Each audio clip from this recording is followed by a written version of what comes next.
Hi everybody, I'm Bill Brennan, welcoming you to another edition of Honolulu on the Move, the show that brings you the latest news and information about the Honolulu Rail Transit Project. There's a lot of progress to report this month, including the connection in the middle of the balanced cantilever work over the H1 freeway. That milestone was celebrated by Mayor Kirk Caldwell, Honolulu City Council member Brandon Elefante, representatives from the offices of U.S. Senator Brian Schatz and Congressman Mark Takai, and HART Executive Director and CEO Dan Grabowskis. So this morning, behind me, we're here to celebrate the next milestone in our project, the closure of the balanced cantilever connection. So those folks who have been watching over the last couple of weeks and months has seen the balanced cantilever over the H1 and H2 grow from that center column, and we talked about the fact that it was going to be probably the most dramatic feat of engineering that you'd see in this first 10 miles. And we're very happy to say that we've now closed the gap between the two segments, which means that not only is the milestone moving forward on schedule, but also it means that we can tell you today that as of today, there will be no further westbound closures on the H1. Just slightly to my right, to your left, you'll also see that we're continuing to bring the balanced cantilever now onto the Leeward Community College side of the highway, and that work is expected to be completed in September or October, which means that around that same time we'll also be able to end all of the eastbound closures. People will see activity through the end of the year on this side of the balanced cantilever and on the other side leading into the Pearl Highlands station. But the road closures will be a thing of the past, and we're very happy to see that next step move forward. I'm also happy to let folks know that a couple weeks ago we announced that we'd have some evening closures for about 2 weeks as we had the work going over Fort Weaver Road. That work has also been completed. We've now completed the work over the roadway so that the evening closures that were taking place are also now a thing of the past. So again, a very significant milestone for us.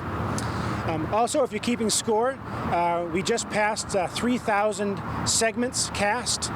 So those are the segments that go up on top of the columns to form the guideway. We've now cast over 3,000 segments, and we've begun in the last couple weeks casting the segments not only for the West Oahu-Farrington guideway section, but also now for the Kamehameha Highway guideway section. So shortly, you'll see columns start to rise on the Kamehameha Highway section, and then shortly after that, you'll see, again, we'll be constructing the guideway.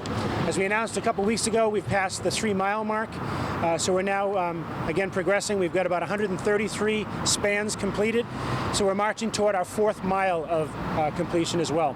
So some real good milestones to talk about.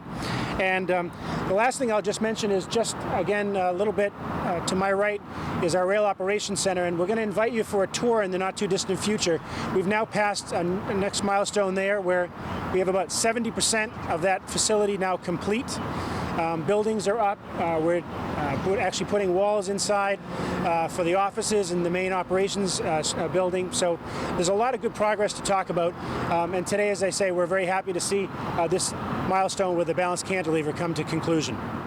Honolulu Mayor Kirk Caldwell echoed those sentiments and is pleased with the project's progress to date. I'm out here, and every time I drive under the balanced cantilever, as I saw it coming together, I thought, what an amazing feat of engineering. You know, not often do we see this kind of construction happening over one of the busiest freeways in the United States. And it made me think about the Greeks and the Romans who came up with the idea of a capstone that allows an arch to connect each other. We just did our capstone here in the city and county of Honolulu. So now we're connected on both sides of the freeway. And shortly, we're going to be here at Leeward Community College. What I get so excited about is you think about the fact that our rail system is now constructed to UH West Oahu. It goes right by their campus. It stops at the Kroc Center. It's going to be here shortly at Leeward Community College. And after that, Honolulu Community College is going to go by HPU. At the Aloha Tower site, it's going to go by the John A. Burns School of Medicine, and at Ala Moana, and someday I hope up to UH West Oahu, up to UH Manoa. Think about it. These institutions of higher learning, all connected by one system.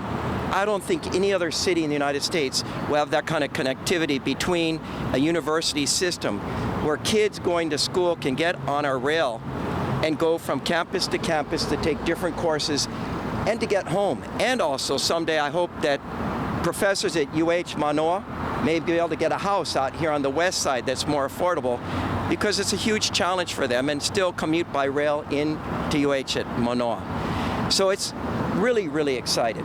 You hear the noise of the traffic going by, you think about the congestion, one of the most traffic congested cities in the country. We rank with LA some years, Honolulu some years, #1, gives people choice, transportation equity, social justice, and a way for people to say, yes, there will still be congestion, but instead of ruining my life by sitting in traffic for an hour and a half now and probably longer in the future, our city government and HART have given us a choice to get out of a car and ride quickly, reliably, no matter what the traffic is on the road every day.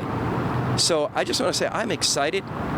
We should be proud as a community that we're doing something that is a first driverless system in the United States of America here in the city and county of Honolulu. So I want to thank everyone, the HART team, our federal team who continues to make sure that we get our $250 million every year, a legacy that Dan Inouye started that they've picked up and are carrying forward. And of course, Brandon Elefante and the City Council for what they've done to support this project. It is about teamwork. Yes, it's a hard, controversial issue, but we're focused on bringing a better way of living here in the city and county of Honolulu. Thanks so much. Thanks. Councilmember Brandon Elefante is a Pearl City resident who represents the area where much of the construction work is happening. You know, it's truly an honor to be here. I'm very excited to be here. This is a big milestone for this project, and there will be many more milestones for this rail project. As the mayor talked about transportation equity and connecting universities, I also want to touch upon the safety and thank about all our workers who've been involved, all our partners at the federal, state, and city level to really move this project forward. As we continue to see the rail project progress, it will provide opportunities. I really can't wait to really ride on this rail. It will have excellent views, as you see behind here, of our beautiful Oahu Island, and it really will get people to the places that they need to get to. And so this is a huge modern feat of engineering and the work and the tremendous amount of effort that's put into this project, and also the minimal impact that it had. We still had an active freeway while this balance cantilever was constructed. So I want to thank the HART team, the mayor, as well as our partners in the federal level, and all those who have supported to continue to move this project forward. And I look forward to many more milestones down the road. HART has also completed construction of the elevated rail guideway over the Fort Weaver Road overpass. Guideway and column construction is now proceeding down the middle of Farrington Highway in Waipahu. Work at the project's Rail Operations Center is now more than 70% complete. The 4 buildings on the 43-acre site, the Operations Services Building, the Maintenance of Way Building, the Wheel Truing Building, and the Train Wash Facility are all under construction. Along Kamehameha Highway, HART has been busy relocating underground utilities and has begun drilling the foundations for the guideway columns. HART and its contractor Kiewit Infrastructure West Company have closed some lanes and restricted turns during construction for safety's sake. Again, it's just relocating utilities.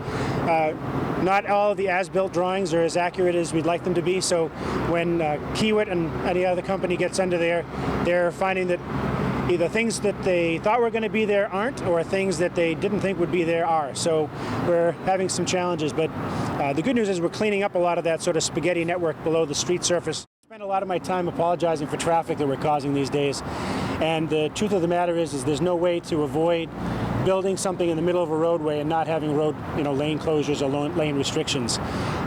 We're doing our best in terms of maintenance of traffic. A very important thing for us to do is to get into the community ahead of the construction. So we talk to the businesses, we talk to the residents, and let them know when there will be lane closures. If we can change some of the restrictions that we've got to try to accommodate businesses, we're working to try to do that. But we fully realize that we are a step backwards right now for the 2 steps forward for construction. So I just want folks to know that we are going to be in the community ahead of the construction, talking to businesses and residents, trying to make sure we work with them to be as least disruptive as possible. So I know that there have been concerns about some of the left turn lane closures. We're trying to see if we can accommodate in some locations to reopen those or leave them open during the day and only have them restricted in the evenings. we really are trying to be as creative as possible, but again, this project is being built down the center median of some of the most active roadways on the island, and in order to do that and be safe, we have to have lane restrictions so that the work crews and the people driving by don't interfere with each other. And so it is going to be a challenge for us, and it's going to be an increasing challenge as we come into the downtown. Of course, all this construction is happening in what is now the costliest construction market in the country. We had lagged only behind New York State in terms of being the most expensive place in the country to do construction work. As of the most recent quarter, Hawaii is now the most expensive place in the United States to undertake construction contracts and construction activities.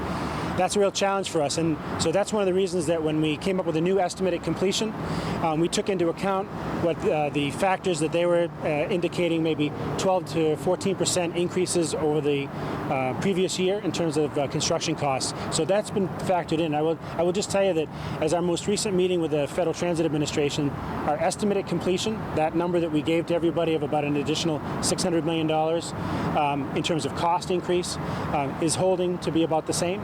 So our EAC for the overall project is still holding at about that additional $600 million. Everyone knows almost everything has to be imported here to the island, so it's more expensive generally. But just right now, there's just so much activity taking place, so much competition, cranes in the sky everywhere. So we're just in a very competitive environment, and we are now, unfortunately for us, in terms of the timing, the most expensive place in the country to build. Mayor Caldwell sees a silver lining in the hot construction market that is Honolulu today. We don't like to brag about that, but it also tells us that we got a very, very hot construction market that is employing a lot of people and putting a lot of money into our economy. So I like to go around and tell other mayors around the country, unemployment rate is 3.6%. That's basically full employment when the national average is much higher, and many cities have a much higher unemployment rate. That's good news for all of us, putting people back to work in very good paying jobs, doing highly technical, demanding work. So there's a good and bad. We'll have to see. But to help address the increased construction costs, the state legislature passed a bill which Governor David Ige has now signed, extending the 0.5% general excise tax surcharge by 5 years. Mayor Caldwell expressed his appreciation and gratitude for the actions at the state level. At the end of the day, we get the extension. Now it goes to Brandon, it goes to the city council. There's going to be a lot of tough questions asked there too, and we're going to have to be ready to do that. Dan is going to be on board, and so it's not over yet. It goes on. It's a very, very difficult decision to make. It requires a lot of political courage to vote to extend a tax, and we're ready to work with the council to address their concerns. Councilmember Elefante noted there is a bill at the council that will allow the county to enact the GET extension. I look forward to that conversation. As many of the community members know, I've been a strong supporter of this project. I'd like to see the GET extension for that 5 years get extended, and we pass a bill at the council. The GET extension should provide the additional funds necessary to see the project through to completion. You know, as bids come out, the good news is, when we found out about the cost increase on the 9-station bid and we were able to crunch the numbers, we came out quickly and announced, what the cost increases look like.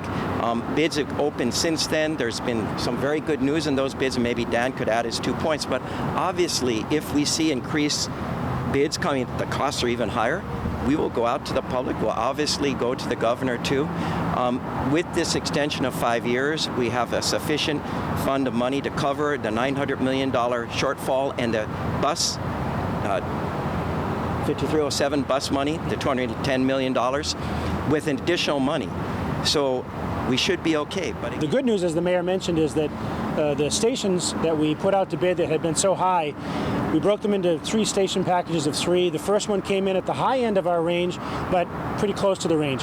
The most recent ones came in for the 3 stations, actually the stations right here, Leeward Community College, Waipahu, and West Lock, again, came in a little bit over, but the stations East Kapolei, UH West Oahu, and Ho'opili came in at I can now tell you we've done the responsiveness check. So NAN Inc. was the apparent low bidder. We have actually nearly executed the contract. I think it'll be executed this week. And so I can tell you that our estimate at that time was, when we went out, as you know, was a range in the 65 to $75 million range, if I remember correctly, and that bid actually came in at $56 million. So it's very good news for us. And Grabowskis adds the next major construction contract to build the guideway and the stations between Aloha Stadium and Middle Street is already in the works. So the first contract for construction for the airport section is actually out to bid right now. Within the week, we'll get the notice of intent from companies that are interested in bidding, and it's a two-step process. So we'll take a look at the companies that bid. Assuming that we have 3 or more bidders, we'll narrow the field to 3 companies that will then compete for the lowest cost to actually do the construction of the airport section guideway and the 4 stations that are associated with that. And that would be awarded later this year. So there's been a lot of progress on the rail project, and there's still a lot of work left to do. Still, HART is looking to have the entire rail system up and running in less than 5 years. We're looking at the schedule. I think I announced at the last board meeting that because of the repackaging and because of the delays from the challenge of the last package of stations, we did move the opening date for the first quarter of 2019 to the end of 2019. We're still assessing how other delays have impacted on the schedule, but right now the interim opening is still being held for the summer-fall of 2018 and for the end of 2019 for the full opening. But I will tell you that, again, our contract packaging and some of the indications we've had from the traffic impacts, are having us take a look at what the future schedule might be, because we really want to make sure we limit the activity during the daytime hours so that we're not impacting on businesses. And so it's something that we're assessing right now. Right now, there are more than 1,400 people working on the rail project, and that number is expected to grow in the coming months as work begins on our rail stations.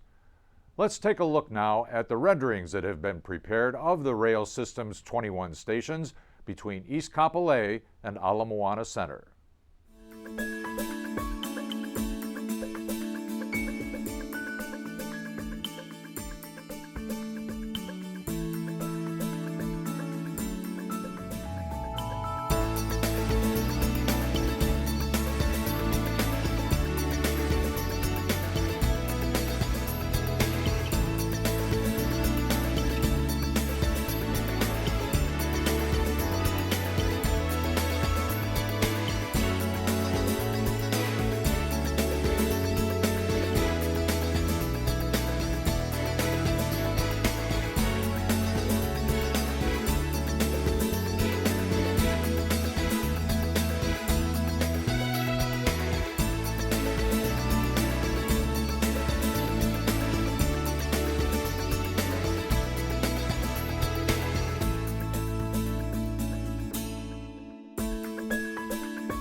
And that's going to do it for today. On behalf of all of us on the project team, mahalo for joining us today, and we'll see you again next time for another edition of Honolulu on the Move. If you have a question you'd like us to answer on our next Honolulu on the Move show, go ahead and hit us up on Twitter or Facebook, just two of the places where you can stay informed with up-to-date information on the Honolulu Rail Transit Project. And you can view our latest project videos on our YouTube channel.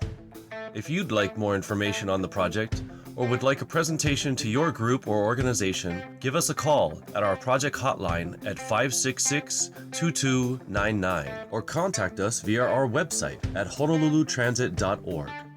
You'll be able to keep up with the latest news and information about the project, important meeting dates, times, and locations, and examine the official documents that are guiding the project's planning and construction. Take some time to visit honolulutransit.org.